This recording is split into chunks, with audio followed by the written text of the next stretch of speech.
Subscribe to our YouTube channel and don't forget to press the bell icon to get all the latest updates. इस बार आम आदमी party Kejriwal ji का एक तो जैसे उन्होंने काम किया हम बस वही पसंद करते हैं दिल्ली मॉडल जैसे दिल्ली में कहा ना जैसे किया मतलब कहा था किया भी है These were the people of Punjab when asked who they wanted to see govern the state for the next 5 years. Opinion polls have reflected that sentiment, with most giving Kejriwal's AAP a big advantage for the upcoming polls. Unfulfilled promises by the Congress, the anger of farmers towards the BJP government in the centre, topped by large-scale unemployment amongst the youth, which stood at 7.3% in April 2021, according to CMIE, has created a wave of support for the Aam Aadmi. So, will the AAP's promise of the Delhi model win over Punjabis?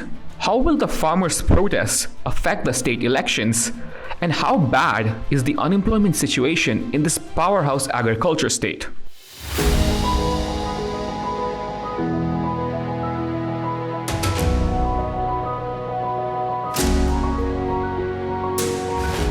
Arvind Kejriwal last month announced Bhagwat Mann as the CM candidate for the state, and AAP hopes that Mann will be the leader it needs to bring it to power in Punjab.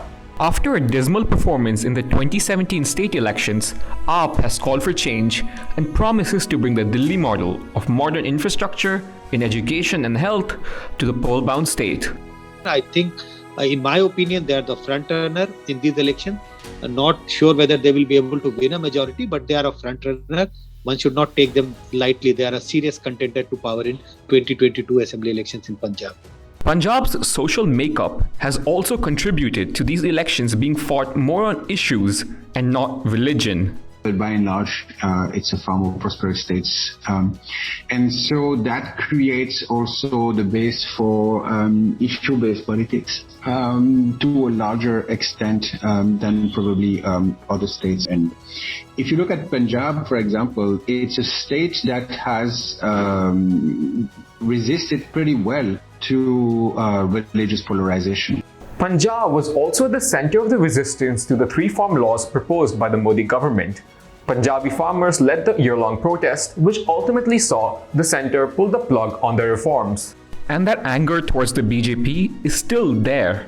But given the anger of the farmers or generally the Punjab people of Punjab against BJP, I don't see them performing well in these elections. The laws, which look to privatize sectors of agriculture, would have adversely affected the farmers. However, all policymakers know, and I'm almost certain Punjabi farmers themselves know in their heart of hearts, that this reliance on wheat and rice is not a long-term paying proposition.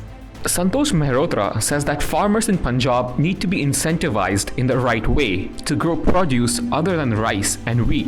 But there is a need for more employment opportunities. Punjab is one of India's top states in per capita income and education levels. But Professor Mehrotra does believe that the workforce needs to be made more skilled. Something which can be incentivized and encouraged and facilitated by the Punjab government.